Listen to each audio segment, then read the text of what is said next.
নাজাতের জন্য যথেষ্ট হইবে। 2 নাম্বার হাদিস শরীফ, খায়রুকুম মান তাআল্লামাল কুরআনা ওয়া আল্লামা।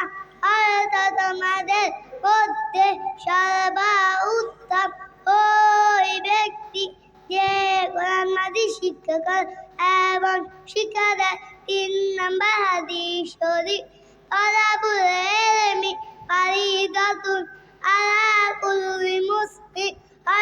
দিনী ইলম তলব করা প্রত্যেক মুসলমানের উপর ফরজ।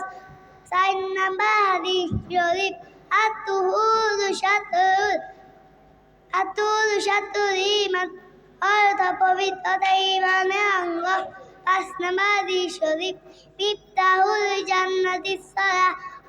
নামাজ বেহেশতের চাবি।